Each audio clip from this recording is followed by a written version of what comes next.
I never told my in-laws I own a $2.1 billion empire.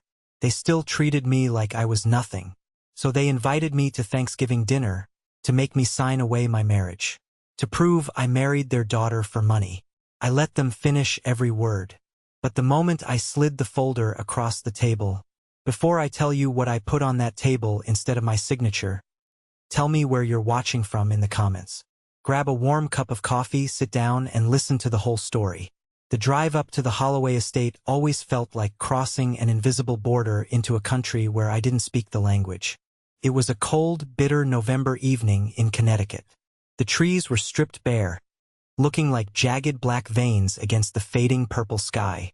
My wife, Chloe, sat in the passenger seat of my SUV, staring out the window. She had been quiet for the entire 2-hour drive from the city. I thought it was just the usual holiday stress. You know how it is when you're heading to the in-laws for Thanksgiving. You mentally prepare yourself for the subtle digs, the passive-aggressive comments about your career, the fake smiles. But this was different. The silence in the car was heavy, thick, and suffocating. I reached over and put my hand on her knee. "Hey," I said softly, "it's just dinner. We'll be in and out. 2 hours, tops, and then we go back home." She flinched slightly, barely turning her head. "Yeah, 2 hours." I didn't push it. I kept my eyes on the road as we pulled up to the massive wrought iron gates of the estate. A security guard in a heated booth checked my name on a clipboard, giving my 5-year-old SUV a look of mild disgust before pressing the button to let us in. The driveway was a long, winding path of crushed white gravel that crunched loudly under the tires. The house itself was a sprawling stone mansion that looked less like a home and more like a fortress. It had been in David Holloway's family for 3 generations. It was the kind of house that demanded you wipe your feet and lower your voice. When we walked through the heavy oak front doors, the smell of roasted turkey, sage stuffing, and expensive floor wax hit me. Eleanor, my mother-in-law, was waiting in the grand foyer. She was wearing a tailored wool dress that probably cost more than my first car. She didn't hug me. She never hugged me. She offered a stiff, practiced smile and extended a hand covered in rings. "Matthew," she said, her voice smooth and perfectly modulated. "You made it, and you wore the blue suit. How dependable." "Happy Thanksgiving, Eleanor," I replied, ignoring the jab. I handed my coat to a woman in a black uniform whom I had never met before. David, my father-in-law, walked into the foyer holding a glass of amber liquid. He was a tall, imposing man who had made his fortune in commercial real estate. He carried himself with the absolute certainty of a man who had never been told no in his entire life. "Matt," he grunted, giving me a quick, firm handshake that was designed to test my grip. "Traffic bad?" "Not too bad," I said. Elijah, my brother-in-law, appeared behind David. Elijah was the golden boy. He had the Ivy League degree, the perfect hair, and a high-level job in wealth management. He looked at me with a smirk that he had spent his entire life perfecting. "Hey, Matty, see you're still driving that old tank. Good for you, man. Carbon footprint and all that." I forced a smile. "It gets me from A to B, Elijah." We moved into the formal dining room. The table was easily 20 feet long, covered in a crisp white linen tablecloth, sterling silver cutlery, and crystal glasses that caught the light from the massive chandelier above. There were only 6 of us dining, but they had set the table as if they were expecting royalty. We took our seats. I was seated next to Chloe, directly across from Elijah. David sat at the head of the table with Eleanor at the other end. There was a 6th man at the table, sitting quietly to David's right. I recognized him vaguely. Samuel. He was the family's senior financial advisor and, occasionally, their lawyer for private matters. The staff brought out the food. The turkey was perfectly carved. The sides were arranged in ornate silver bowls. But nobody was eating. David picked up his wine glass, took a slow sip and set it down. The clink of the crystal against the table sounded like a gunshot in the quiet room. "Before we begin," David said, his voice echoing slightly in the large room, "there is a matter of family business we need to attend to. He nodded to Samuel. The advisor reached down into his leather briefcase and pulled out a thick stack of papers. He placed them on the table and slid them precisely across the linen until they stopped right next to my plate of cranberry sauce. I looked down. The document was printed on heavy, cream-colored stock paper. The title, typed in bold black letters, read, Post-Nuptial Asset Protection and Waiver Agreement. I stared at it for a long second, my brain trying to process what I was looking at. I looked up at David. What is this? Eleanor folded her hands neatly in her lap. That was the thing about Eleanor. She never raised her voice. She didn't need to. She had spent 60 years perfecting the kind of calm that made you feel the floor shifting beneath your feet. It's exactly what it looks like, Matthew, Eleanor said quietly. It's a safeguard. Sign it before dessert, or I promise you, David will have his legal team file the annulment and divorce papers by Monday morning. The silence in the room was absolute. I looked at the document again. 14 pages, drafted by the most expensive family law attorney in Connecticut, designed to strip me of every single marital asset if my wife and I ever separated. They had placed a silver pen right next to it, like it was a piece of silverware. I turned to my right to look at Chloe. I expected to see shock on her face. I expected her to stand up, to yell at her parents, to grab my hand and tell me we were leaving. But she didn't move. She was staring down at her lap, her face pale, her hands trembling slightly. Chloe? I whispered. She wouldn't look at me. She just swallowed hard and kept her eyes glued to the table. Across from me, Elijah let out a low chuckle. Don't look at her, Matt. Look at the paper. It's time to face the music. To understand how we ended up at this table, playing this twisted game of financial Russian roulette, you have to understand where I came from. Because the Holloway family looked at me and saw a category, not a person. They saw my background and they made their assumptions. I wasn't born into a family with a name that opened doors. I didn't grow up in houses with grand foyers or security gates. I grew up in a cramped, two-bedroom apartment in Akron, Ohio. The kind of neighborhood where you locked your doors twice and the heater sounded like a dying car engine all winter. If it broke down in January, you slept in your winter coat and prayed for an early spring. My father walked out on us when I was 4 years old. I don't remember much about him, just the sound of the door slamming and the loud silence that followed. It was just me and my mother.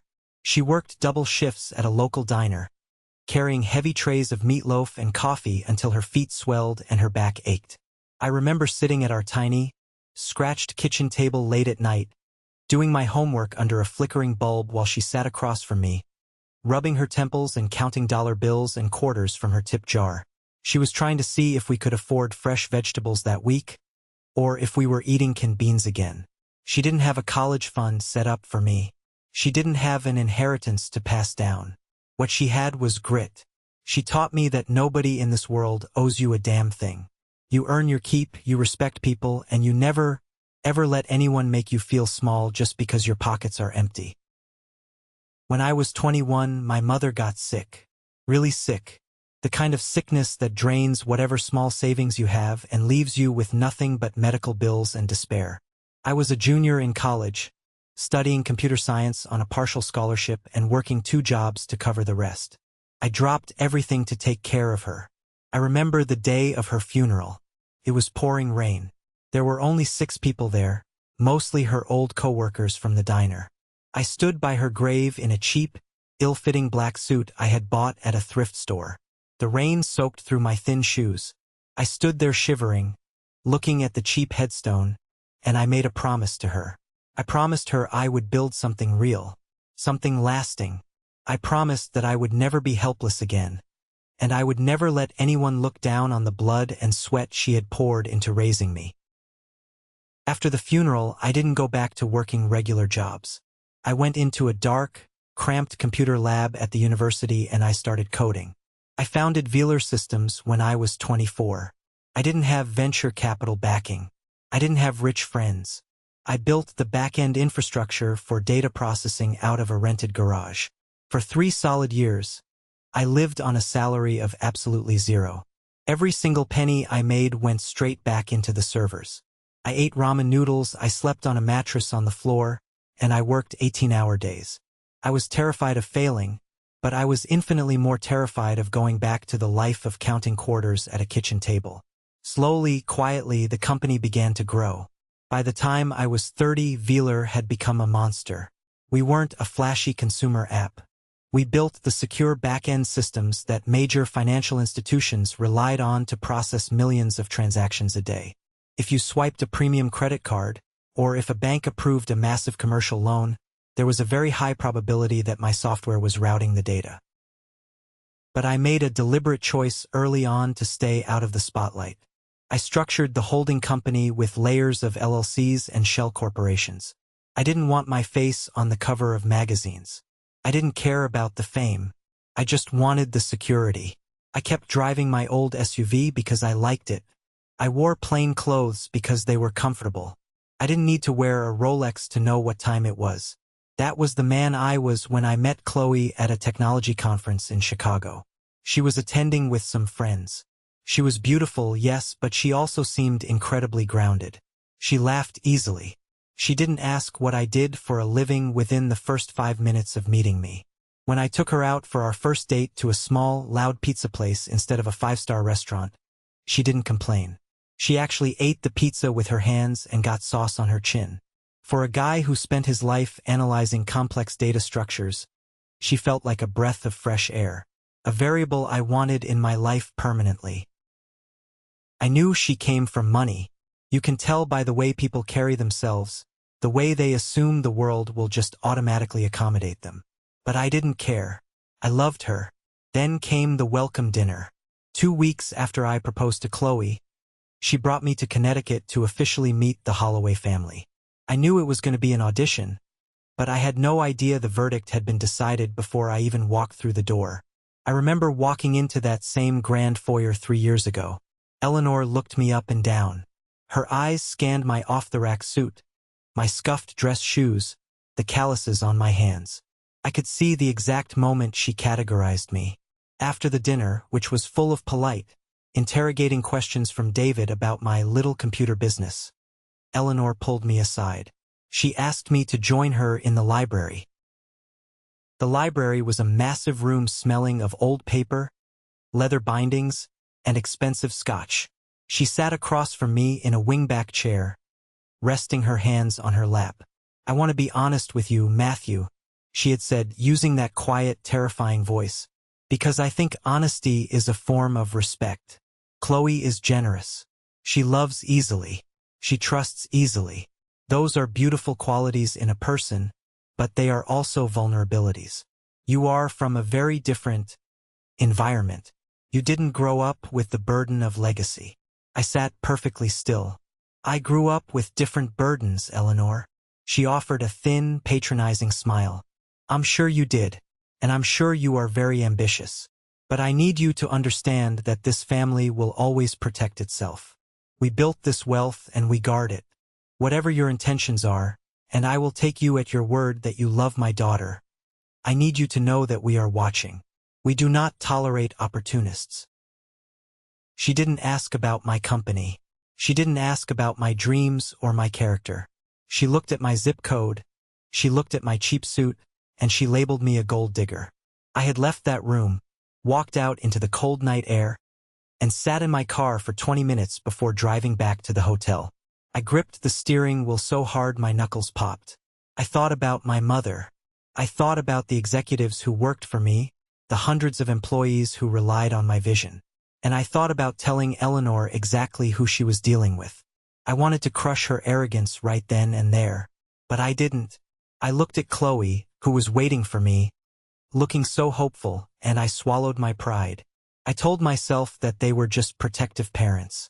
I told myself that over time, if I just kept my head down, treated their daughter like a queen, and showed them respect, they would come around. They would see the man I truly was. That was my biggest mistake. I assumed they possessed the capacity for respect. The next 3 years of my marriage were a masterclass in psychological endurance. To the outside world, I was the lucky guy who married up. Inside the walls of the Holloway estate, I was a ghost. I was a punchline, Every family gathering, every holiday, every forced Sunday dinner was the same. David would hold court, talking loudly about the real estate market. Elijah would boast endlessly about his latest promotion at Trident Advisory, the high-profile clients he was managing, the bonus he was expecting. "You should see the new Porsche I'm looking at, Matt," Elijah would say, swirling his scotch. "Course, you probably wouldn't appreciate the engineering. Takes a certain kind of palate. How's the IT repair business going? You guys fix printers yet?" I would just smile and take a sip of my water. "We're managing, Elijah. Keeping the lights on." "Good for you, buddy," he would patronize, clapping me hard on the shoulder. Honest day's work for an honest day's pay. When Christmas came around, David bought Elijah a vintage Rolex. Eleanor bought Chloe diamond earrings. They handed me an envelope with a gift card to a chain steakhouse. It wasn't about the money. It was the message. The message was, "You are not one of us. You are a charity case we tolerate for our daughter's sake." Chloe tried to intervene at first. During the first year, she would argue with her mother, telling her to be nicer to me. But the Holloway family gravity was too strong. They slowly, patiently worked on her. They would make subtle comments when I wasn't around. They would plant seeds of doubt. "Are you sure his business is viable? He doesn't seem to be making any real money. You might have to support him forever, Chloe." Over time, she stopped fighting. She just wanted peace. So she asked me to just absorb it. "Just ignore them, Matt. It's just how they are." So I absorbed it. But while I was sitting quietly at their dining table, letting them insult my intelligence, I was aggressively conquering their world out in the corporate battlefield. Wheeler Systems wasn't just growing. It was devouring everything in its path. We began acquiring smaller fintech companies. We expanded into algorithmic trading infrastructure. We started buying up distressed debt portfolios. I worked with my brilliant CFO, Caleb, building an empire from the shadows. The last public valuation of Wheeler Systems, buried in a deep-dive financial report in the Wall Street Journal 14 months ago, was $2.1 billion. The entire Holloway family net worth, combining David's commercial properties, their investments, and the estate we were sitting in, was roughly $400 million. They were proud, loud millionaires. I was a silent billionaire. I could have bought their entire existence and liquidated it before lunch, and it wouldn't have even made a dent in my balance sheet. About 18 months ago, David's real estate firm made a massive miscalculation on a commercial development. They were heavily over-leveraged and the market shifted. He needed liquidity, and he needed it fast to keep his properties from going into foreclosure. He scrambled and managed to secure a $12 million commercial credit line to refinance 3 of the Holloway Group's crown jewel properties. The lending institution that threw him that lifeline was Meridian Capital Partners. What David didn't know, what he couldn't possibly have known because he never bothered to look past his own nose, was that 2 months prior to that panic loan, Wheeler Systems had quietly acquired a controlling interest in Meridian Capital. I literally owned the debt on my father-in-law's legacy. I held the note to the Holloway empire. When Caleb brought me the paperwork for the acquisition and I saw the Holloway loan in the portfolio, I didn't celebrate. I just put the file in my private safe. I had no intention of weaponizing it. I believed in keeping business and family separate. I still stubbornly held onto the hope that one day, David would shake my hand like a man and respect me for being a good husband to his daughter. But sitting here at the Thanksgiving table, staring at a 14-page document designed to humiliate me, I realized that day was never going to come. Let's go back to the dinner table, to the exact moment the trap was sprung. "You're quiet, Matthew," David sneered, leaning forward. "Not used to seeing legal documents? Or maybe the big words are confusing you." I looked up from the paper. "I'm just wondering what prompted this sudden need for a postnup after 3 years of marriage." Elijah let out a sharp laugh. He reached into the inside pocket of his expensive tailored jacket and pulled out a single sheet of paper, folded into thirds. He tossed it onto the table. It landed right on top of the postnup. "We didn't just pull this out of thin air, Matt," Elijah said, his eyes gleaming with malicious joy. "We're finance guys. We do our due diligence. If my sister is going to be tied to a sinking ship, we have the right to know how deep the water is. I reached out and unfolded the paper. It was a tax filing.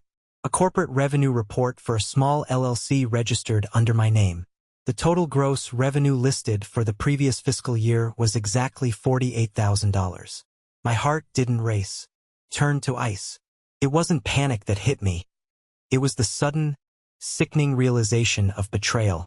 This specific document didn't belong to Velar Systems. It belonged to a tiny shell entity I had set up years ago specifically to handle minor administrative expenses, paying independent contractors for office maintenance, things like that. It had absolutely zero connection to my actual operating revenue. But there was only one person outside of my inner circle at Velar who had the security clearance to access this specific administrative file. Joseph. Joseph was a guy I went to college with. We shared a dorm room. When I started the company in the garage, he used to bring me coffee. A few years ago, he was going through a rough divorce and lost his job. He called me crying, begging for help. I created a mid-level accounting manager position for him just to get him back on his feet. I paid him a great salary. I invited him to my wedding. I trusted him. But Joseph always had a chip on his shoulder. He hated seeing me succeed while he struggled. He was always complaining, always looking for a shortcut. I stared at the $48,000 figure on the page. I knew exactly how Elijah got this. Elijah worked at Trident Advisory. He had the network. He must have figured out Joseph worked for me, taken him out to a fancy steakhouse, poured a few expensive drinks down his throat, and offered him a massive payout or a guaranteed job at Trident in exchange for dirt on me. And Joseph, the guy whose kids' Christmas presents I bought 2 years ago, sold me out for 30 pieces of silver. He handed Elijah the one document out of thousands that made me look like a complete, miserable failure. $48,000, Elijah said, savoring every single syllable. That's your grand empire. That's your life's work.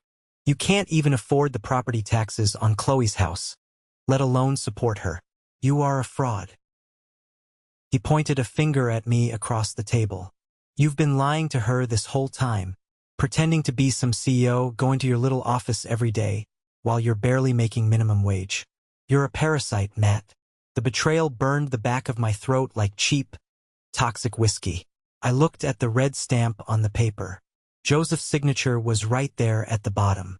We're not doing this to be cruel, Eleanor interjected, her voice dripping with fake sympathy.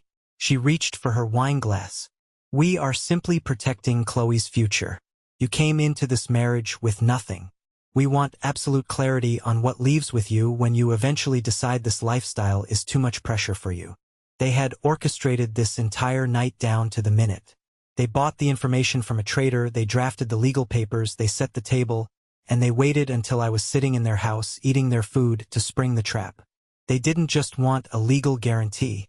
They wanted a public execution of my dignity. David cleared his throat and nodded to Samuel again. The financial advisor adjusted his glasses. He didn't look at me. He looked at his notes. He was just a mercenary doing his job. Matthew, Samuel began, his tone perfectly flat and professional. The terms of this postnuptial agreement are quite standard for a family of this caliber, especially when there is a severe disparity in income and assets. Should the marriage dissolve for any reason, you will waive all rights to alimony or spousal support. You will waive any claim to properties, vehicles, or assets acquired during the marriage, as it is presumed they were purchased using Holloway funds or Chloe's trust. He flipped a page. Furthermore, there is a stipulation regarding future dependents. In the event of a divorce, you agree to waive any claim to seek child custody that would require the Holloway family to provide housing or financial maintenance for you. And finally, any future business ventures you attempt to start will be entirely separate from Chloe's assets.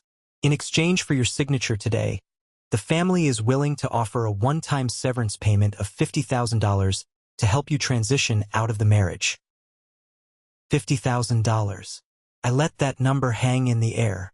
They were trying to buy me off like a problematic, low-level employee. They were handing me a check that was barely a fraction of what I tipped my private pilots, and telling me to walk away from my wife. Think of it as a fresh start, David said, leaning back in his chair, thoroughly enjoying himself. You take the money, you sign the paper, and you stay married to my daughter under our rules. You live quietly.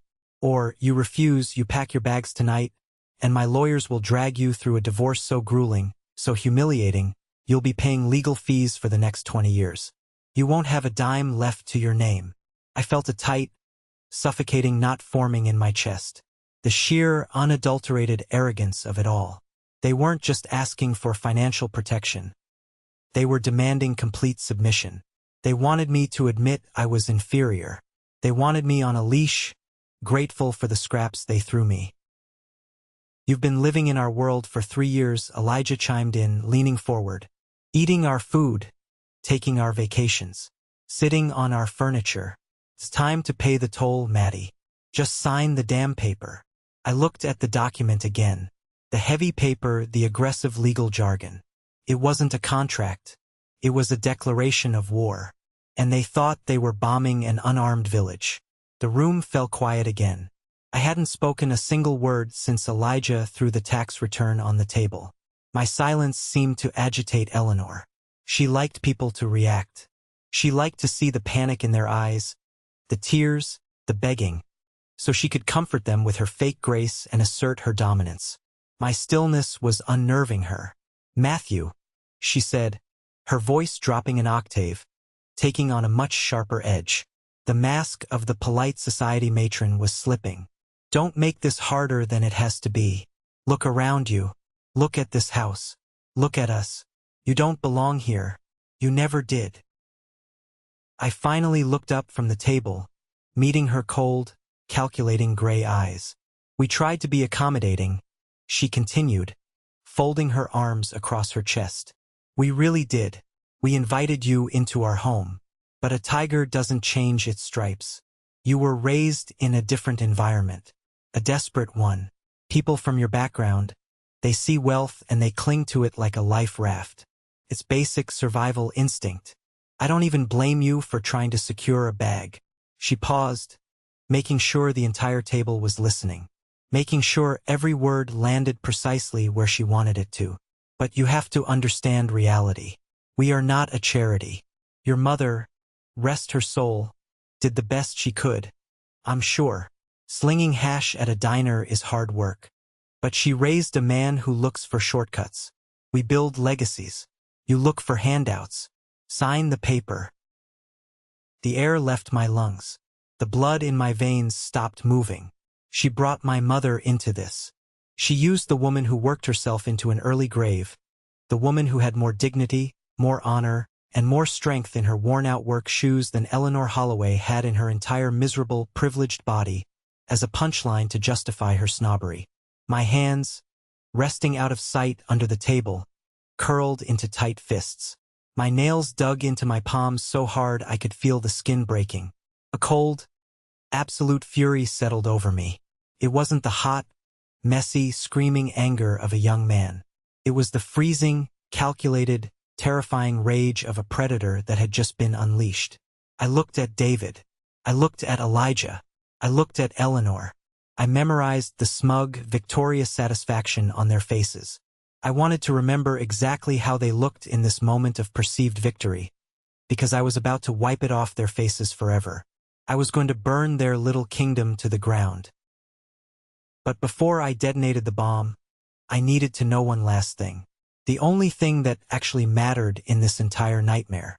I slowly turned my head and looked at Chloe, my wife, the woman I had promised to protect, the woman I had quietly built a massive empire for, hoping one day to surprise her with a life where she would never have to answer to her controlling parents again. She was still staring at her plate. Her shoulders were tense, pulled up toward her ears. She looked incredibly small. Chloe, I said. My voice was raspy, barely above a whisper, but it cut through the heavy silence of the dining room like a gunshot. She flinched violently. Did you know about this? I asked. She slowly raised her head. Her eyes were red, brimming with tears that she was trying desperately not to spill. She looked terrified, but the heartbreaking truth was, she wasn't terrified for me. She was terrified of the conflict. She was terrified of her father's wrath. Matt, please, She whispered, her voice trembling so badly she could barely get the words out. Just do what they ask. It's just a formality. It doesn't change how I feel about you. It's just paper. It just makes them feel secure. Please, don't fight them. I stared at her. I searched her eyes for any sign of fight, any sign of loyalty, any spark of the woman I thought I had married. I looked for the woman who ate pizza with her hands and laughed at my jokes. There was nothing. Just a scared little girl who would rather throw her husband under a bus than stand up to her family. You knew, I stated. It wasn't a question anymore. The realization hit me like a physical blow to the stomach. They planned this whole ambush. They dug into my life. They bribed my friend. They insulted my dead mother. And you sat there in the car with me for 2 hours today, holding my hand, knowing exactly what was waiting for me. I tried to stop them. She sobbed, a tear finally escaping and rolling down her cheek. She reached out her hand to touch my arm. I pulled my arm away instantly. Her touch felt toxic, felt like a lie. But you didn't stop them, I said, my voice completely hollow. That was it. That was the bottom of the abyss. The crushing, suffocating weight of realizing that the past 3 years of my life were a complete illusion. I had been fighting a silent war to prove my worth to a family that was fundamentally incapable of valuing me. For a woman who wouldn't even stand by my side in the trenches. The last tether holding me to this family, the last shred of obligation I felt toward this marriage, simply snapped. There was nothing left to protect. Time seemed to slow down. I sat there in the massive dining room, surrounded by antique silver, imported flowers, and toxic people, and I felt incredibly, beautifully clear-headed. For 3 years I had played their game. I had worn the cheap suits so I wouldn't threaten Elijah's ego. I had smiled at David's insults. I had let Eleanor treat me like the help. I did it because I believed that being the bigger person meant absorbing the blows. I believed that my massive success didn't need to be weaponized. I believed that real power was quiet. But looking at Chloe's tear-stained face, looking at Elijah's sneering grin, looking at Eleanor's cold eyes, I realized a fundamental truth about the world. Some people do not respect humility. They only respect power. If you let them treat you like a doormat, they will wipe their dirty feet on you every single day of your life. They thought they had done their due diligence. They thought that $48,000 fake tax return was the smoking gun that proved I was a loser. They were so blinded by their own arrogance, so convinced of their own genetic superiority, that they never bothered to look 1 inch deeper. They never asked the right questions. They wanted a gold digger? Fine. I would show them exactly what money looked like. I took a deep breath. The suffocating feeling in my chest evaporated. It was replaced by a strange, buzzing, calm energy. I wasn't the poor kid from Akron anymore. I wasn't the pathetic charity case son-in-law. I was the CEO and majority shareholder of Wheeler Systems. I was the man who moved millions of dollars before he drank his morning coffee. And I was about to tear this family's false reality down to the studs. I reached out for my crystal water glass. I took a slow, deliberate sip. Then, I set it down perfectly in the center of the coaster. Every eye at the table was glued to me. They were waiting for me to break. They were waiting for the apologies, the begging, the tears, or the angry, impotent outburst of a defeated man. I gave them nothing. I reached out and picked up the heavy silver pen lying next to the contract. David smiled, a broad, ugly smile of triumph. He assumed he had won. Eleanor relaxed her rigid posture, sinking back into her chair. Elijah actually let out a short, victorious laugh and picked up his wine glass for a toast. I looked at the pen in my hand. It was beautiful, perfectly balanced, heavy. I looked at the signature line on the 14th page of the contract, right next to where Samuel had placed a yellow sticky note that said, "Sign here." Then, very calmly, without breaking eye contact with David, I tossed the pen across the table. It flew through the air and clattered violently against Elijah's wine glass with a sharp, ringing sound, before spinning off the table and hitting the hardwood floor. "I'm not signing it," I said. My voice wasn't loud. I didn't yell, but it possessed a weight, a heavy, unyielding gravity that instantly froze the room. David's triumphant smile vanished instantly. He leaned forward, gripping the edge of the table, his face flushing a deep, angry red. "Excuse me? I don't think you understand your position here. Boy, you do not have leverage. You sign that paper right now, or you are out on the street tonight with nothing but the clothes on your back." "I understand my position perfectly, David," I replied, holding his furious gaze without blinking. "I understand exactly where I sit at this table. The problem is, none of you have a damn clue who you're sitting across from." "Oh, please," Eleanor scoffed, rolling her eyes in exaggerated disgust. "Spare us the wounded pride act, Matthew. It's tiresome. We caught you. Just accept it. You brought my mother into this," I said, my voice dropping to a dangerous, lethal register. "You called me a parasite. You put a fake dollar amount on my worth and used it to threaten my marriage." I stood up slowly. The heavy wooden chair scraped loudly against the floor. I didn't slouch. I stood at my full height, looking down at them. "You want a divorce?" I asked, looking directly down at David. "You want to file the papers on Monday morning? Save your expensive lawyer the billable hours. I'll file them myself." Chloe gasped loudly, burying her face in her hands and sobbing. "You're a fool," David spat, his voice shaking with rage. "You're walking away with absolutely nothing. You'll be ruined." "David," I said, a grim, humorless smile forming on my lips, "I walked into this house with more power than you have accumulated in your entire lifetime. You just never bothered to ask the right questions." Elijah slammed his hand flat on the table, rattling the silverware. He stood up, squaring his shoulders, trying to physically intimidate me across the linen. "Who do you think you are?" Elijah barked, his face contorted with anger and disbelief. "You're a fraud, Matt. You're a broke, pathetic loser trying to play tough guy. We have the documents. We have your tax returns. You make 48 grand a year. You're nothing. You hear me? Nothing." He reached into his pocket and pulled out his phone, waving it at me like a weapon. "You want to play hardball? Fine. I'm calling my lawyer right now. We'll have security throw you out of here for trespassing."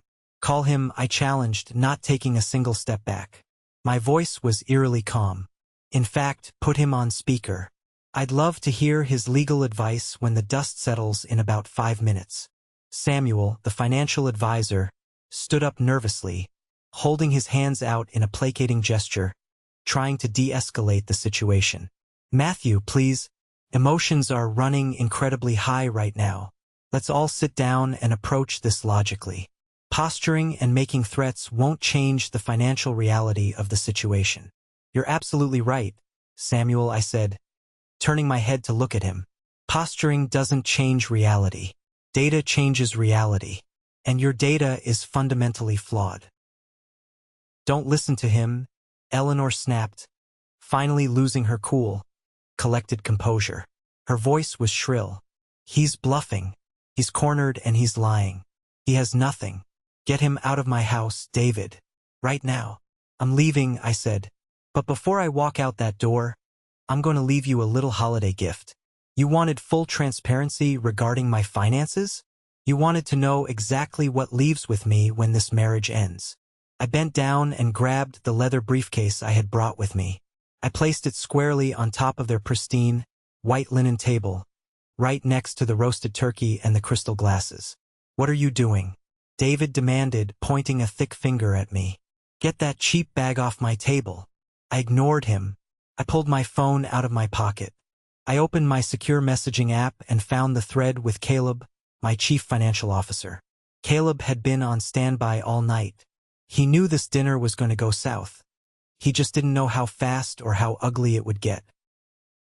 I typed a 2-word message, "Activate protocol." I hit send. The trap was sprung. Then I looked across the table at Elijah. He was still holding his phone, looking slightly confused, trying to figure out if he should actually dial the lawyer or not. His arrogance was starting to crack, just a little bit, replaced by a tiny sliver of doubt. "Elijah," I said, My voice dead calm, cutting through the tension. You work at Trident Advisory, right? Senior VP of Investments? Big shot handling the massive portfolios. He sneered, gripping his phone tighter. You know exactly what I do, and it's a hell of a lot more important than whatever fake IT gig you pretend to run. You're right, I nodded slowly, deliberately. It's a very important job, especially when you're managing private family portfolios and dealing with SEC regulations. Do me a favor, Elijah. Open the web browser on your phone. I'm not playing games with you, Matt, he spat. Do it, I commanded. The sudden, overwhelming authority in my voice made him physically hesitate. Just humor him, Elijah, David growled, crossing his arms. Let him make a fool of himself before we throw him out into the cold. Elijah aggressively tapped his screen, opening his mobile browser. He glared at me. Fine. What? Type in Velar Systems, I instructed. VLAR. Then click on the Wall Street Journal article from last month regarding their latest corporate acquisition. Read it. Elijah typed furiously, shaking his head in disgust. Velar Systems. Whatever. You probably fixed their broken printers. His voice trailed off. The dining room went dead silent. The only sound was the ticking of the grandfather clock in the hallway. I watched his eyes scan the bright screen of his phone. I watched the arrogant, mocking smirk slowly melt off his face, replaced by a look of sheer, unadulterated confusion. He blinked hard. He brought the phone closer to his face, squinting, as if the words on the screen were written in a foreign language. His mouth opened slightly. What? Elijah whispered. The color rapidly drained from his cheeks, leaving him looking sickly and pale. This is a typo. This has to be fake. This is a joke. What is it? David asked, leaning over, his brow furrowed in sudden concern. Elijah slowly looked up from the screen. He looked at me. His hands were visibly trembling. The golden boy wasn't looking so golden anymore. He looked like a man who had just stepped on a landmine and heard the click. Read it aloud. Elijah, I said, popping the brass locks on my briefcase with a sharp, echoing click. Read the name of the founder and CEO of Velar Systems, and read the company's valuation to your father. I slid a thick, heavy manila folder out of my briefcase and held it in my hand. The storm had arrived. Elijah's eyes were locked onto the screen of his phone. His breathing had completely stopped. He looked like a man who had just been thrown out of an airplane without a parachute, watching the ground rush up to meet him. Elijah, David barked, his voice laced with sudden, sharp anxiety. What does it say? Read it. Elijah couldn't form the words. His jaw worked up and down, but no sound came out. He slowly lowered the phone, his hands shaking so violently that the device almost slipped from his grip. He looked at me, and for the first time in 3 years the sneer was gone. The condescension was gone. There was only absolute naked terror in his eyes. Give me that, David snapped, snatching the phone directly out of his son's hand. David adjusted his reading glasses and looked at the screen. I watched the exact moment his reality shattered. It was fascinating. It didn't happen all at once. First, his brow furrowed in annoyance. Then his eyes widened. Then the color drained out of his face, starting from his neck and moving upward until he looked like a wax figure. This is, David started, his voice cracking. He cleared his throat and tried again. This says Velar Systems was recently valued at $2.1 billion. And it names Matthew as the sole founder and majority shareholder. Eleanor let out a sharp, dismissive laugh. It sounded brittle and panicked. Don't be ridiculous, David. It's a mistake. A typo. Or he paid someone to put that on the internet. Anyone can make a fake website. It's the Wall Street Journal, Eleanor, David whispered, staring at the screen. He looked up at me, his eyes wide and completely lost. How? How is this possible? I founded Velar when I was 24, I said, my voice steady and completely devoid of emotion.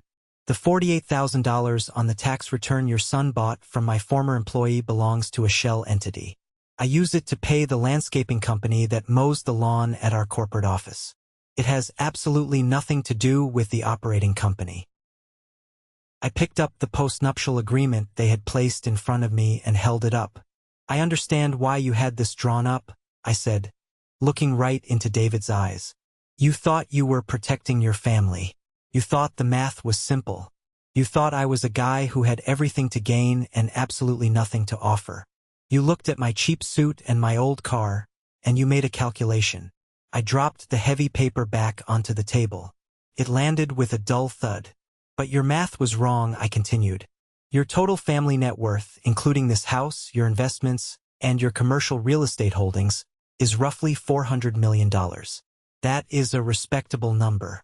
But in my world, David, $400 million is a rounding error. The room was so quiet you could hear the hum of the refrigerator in the kitchen down the hall. Chloe was staring at me, her mouth slightly open, tears frozen on her cheeks. She looked at me like I was a complete stranger. And in that moment the submissive, quiet husband was dead. This is a trick, Elijah suddenly shouted, slamming his hands on the table. He was trying to claw back his authority, but his voice was shrill and desperate. You're running a Ponzi scheme. You're going to jail. Nobody makes that kind of money without leaving a trail. I work in finance, Matt. I know how this works. You do work in finance, Elijah, I agreed calmly. I reached into the manila folder I had pulled from my briefcase. I slid a single, crisp document across the table toward him. Which brings me to my next point. Elijah looked down at the paper. 18 months ago, I said, shifting my gaze back to David. Your real estate firm took out a $12 million commercial credit line to refinance 3 of your major properties. The lending institution you used was Meridian Capital Partners. David swallowed hard. He nodded slowly. Yes, we did. So what?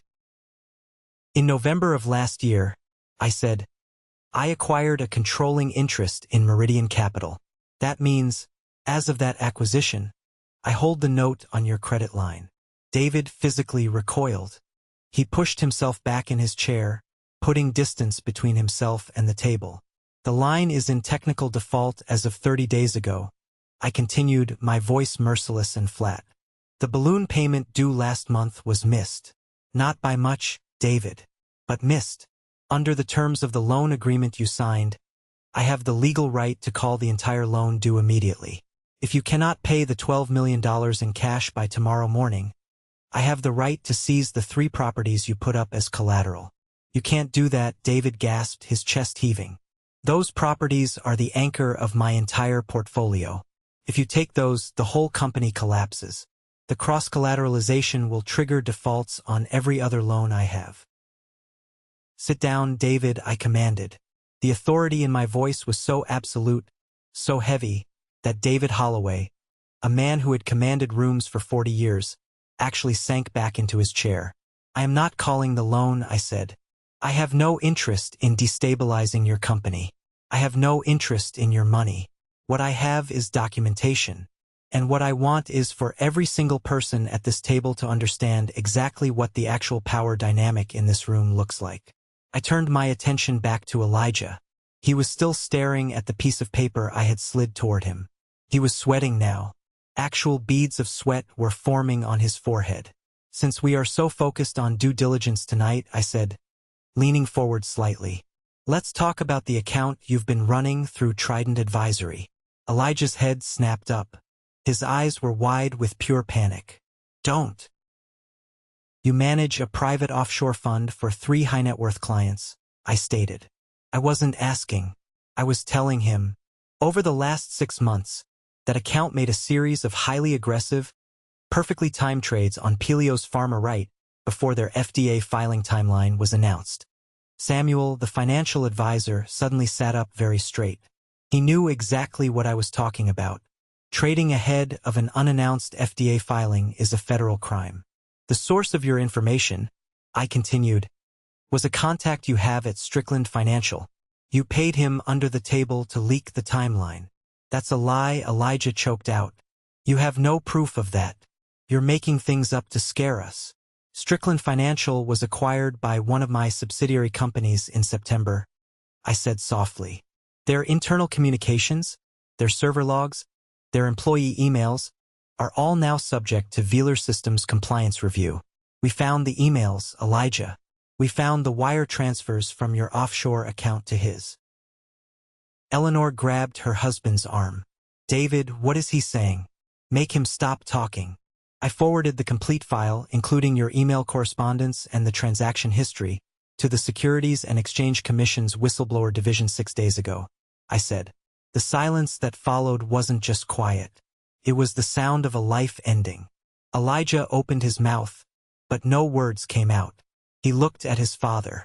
He looked at his mother. Then he looked at the front windows of the dining room. The heavy drapes were pulled back. Through the glass, I could see the long, dark driveway. And moving slowly up that driveway were two sets of bright headlights. That would be the federal compliance team, I said, looking out the window. They are not here for Turkey. Two black Porsche Cayennes pulled up to the front of the house, parking at sharp angles to block the driveway.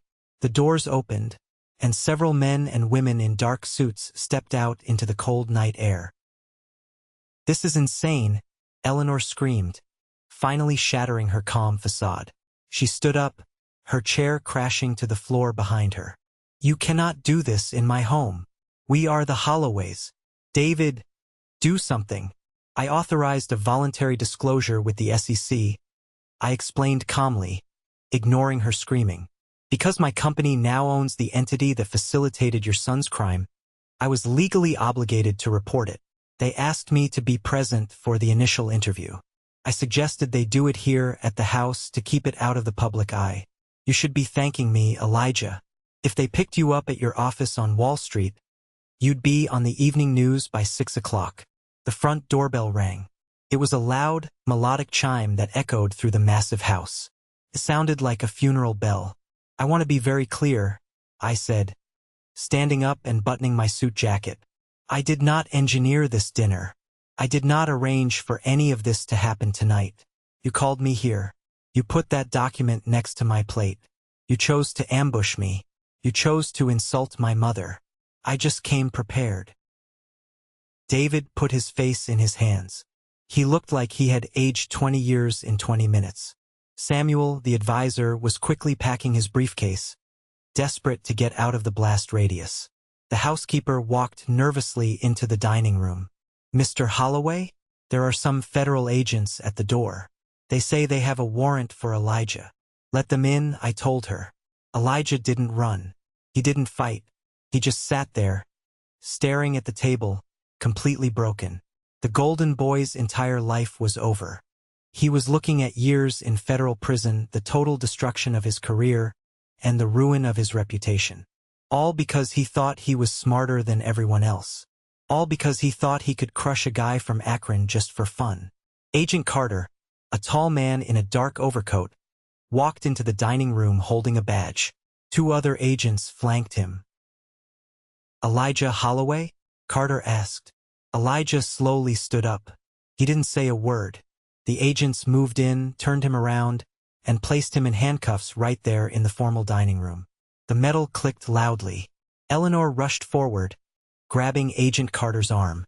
You can't take him. He's a good boy. This is a misunderstanding. My husband knows the governor.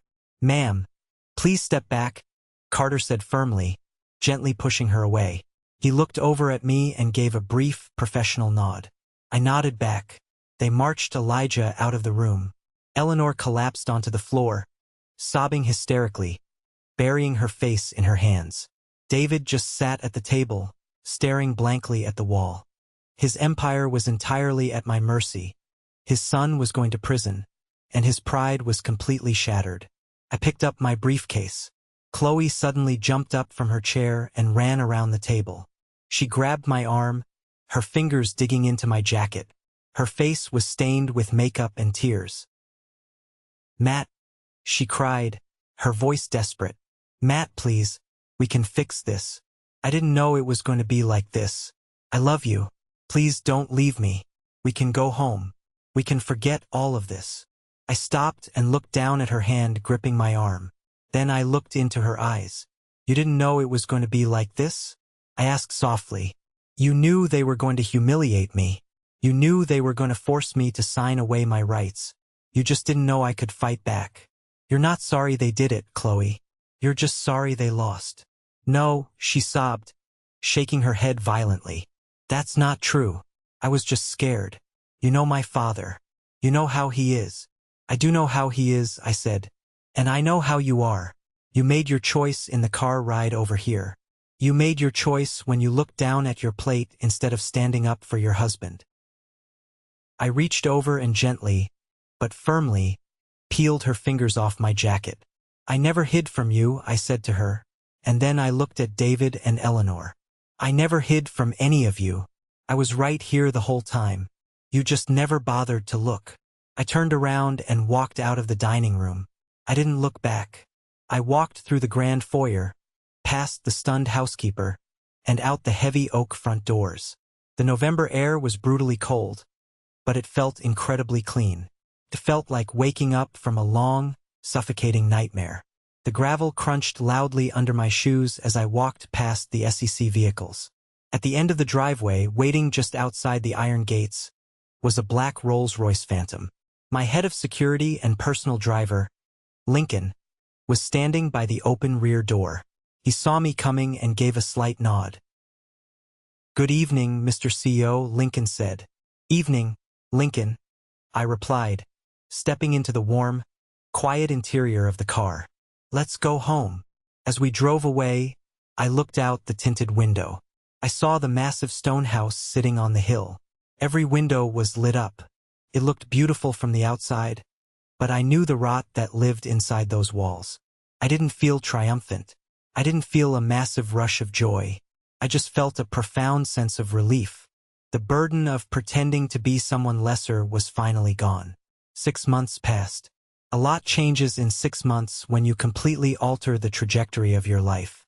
I was standing by the floor-to-ceiling windows in my corner office on the top floor of Wheeler Systems headquarters. The view of the city skyline was incredible. The morning sun was reflecting off the glass towers, painting the city in gold. The door to my office opened, and Caleb, my CFO, walked in carrying a tablet. Caleb was the guy who had been with me since the garage days. He was fiercely loyal and brilliant. Morning, Matt, Caleb said, dropping into one of the leather chairs. Just went over the quarterly numbers. The Meridian Capital integration is complete. We're showing a 12% increase in overall revenue across the subsidiary board. Good work, Caleb, I said, turning away from the window. What about the Holloway situation? Caleb sighed and scrolled on his tablet. It's ugly. David Holloway filed for Chapter 11 bankruptcy protection yesterday. Without the Meridian credit line, and with the bad press from Elijah's arrest, his other lenders got spooked and called their notes. The commercial real estate firm is going into receivership. He's liquidating his assets. They're putting the estate in Connecticut on the market next week. I nodded slowly. I didn't smile. It was just business. Actions have consequences. And Joseph? I asked. Fired from Trident Advisory the day after the dinner, Caleb replied. Turns out, when the SEC started digging into Elijah's files, they found all the emails Joseph sent him containing your fake tax documents. Joseph breached his confidentiality agreement with us. I had our legal team send a warning to every major accounting firm in the tri-state area. He is completely blacklisted. He's currently working night shifts at a warehouse. Keep an eye on him, I said. Don't let him near our systems again. Understood, Caleb said, standing up. You have a meeting with Gabriel at 10. The final paperwork. Thanks, Caleb. At 10 o'clock, I walked into the conference room. My personal lawyer, Gabriel, was sitting at the table. Across from him sat Chloe and her attorney. Chloe looked entirely different. She wasn't wearing expensive designer clothes. Her hair wasn't perfectly styled. She looked tired. The stress of the last 6 months. Her brother going to federal prison. Her father losing his fortune. Her mother falling into a deep depression. Had taken a massive toll on her. I sat down across from her. She couldn't meet my eyes. Gabriel slid a folder across the table. It wasn't 14 pages of threats. It was a standard, clean divorce settlement. As we discussed, Gabriel said to Chloe's lawyer, Matthew is under no legal obligation to provide spousal support, given the brevity of the marriage and the fact that all assets were acquired prior to the union under the Wheeler holding structure. However, Matthew has authorized a one-time severance payment of $500,000 to Chloe. It is enough to buy a modest condo and start over. Chloe's head snapped up. She looked at me, her eyes wide with shock. $50,000 was what they offered me to walk away with nothing. I was giving her $500,000, not because I owed her, not because I still loved her. I was doing it because I am not them. I do not kick people when they are completely destroyed. I believe in mercy, but I only offer it from a position of absolute strength. Matt, Chloe whispered, her voice breaking. You don't have to do this. I don't deserve this. I know you don't, I said gently, but you're going to need it. Take the money, Chloe. Buy a place. Figure out who you are without your parents whispering in your ear. Have a good life. She picked up the pen. Her hand was shaking, just like it had been at the Thanksgiving table. But this time she signed her name. She pushed the paper back across the table, stood up, and walked out of the room. That was the last time I ever saw her. When I look back on that night, the night I slid that folder across the dining room table, I realized it wasn't just about money. It was never about the money. The money was just a tool. It was about respect. It was about knowing your own value when the entire world is trying to tell you that you are worthless. The Holloway family thought that their zip code, their trust funds, and their country club memberships made them superior human beings. They thought they could print out a piece of paper and erase my dignity. But true power doesn't come from a trust fund. True power comes from the dirt. It comes from surviving the worst days of your life. It comes from building something with your own two hands while everyone else is sleeping. They looked at me and saw a guy in a cheap suit. They should have seen the guy who survived the midnight shifts, the empty bank accounts, and the terrifying leaps of faith. They should have seen the wolf hiding among the sheep. Thank you for sticking around and listening to my story. I know it was a long one, but it's a chapter of my life that fundamentally changed how I view the world. I hope this resonated with you in some way. We live in a society that constantly tries to put a price tag on our worth based on what we drive, what we wear, or where we came from. Never let anyone hand you a piece of paper and tell you what your life amounts to. Have you ever found yourself in a similar situation? Have you ever had to sit across the table from people who constantly underestimated you, only to finally show them what you're really made of? Tell me about it in the comments below. I read them all. Now, if you made it all the way to this exact moment, you are part of a very small group. You are part of what I call the 1% Club. I want you to go down to the comments section right now and type the letter W. W stands for winner. That is our secret code. When I see that W, I know you are someone who appreciates the journey, someone who stays until the very end, and someone who understands that the best revenge is simply massive success. If you enjoyed this story, please hit that like button and make sure you follow the channel. We have a lot more stories to share, and I want you to be here for the next one. Until then, keep building, keep working, and never let them see you coming.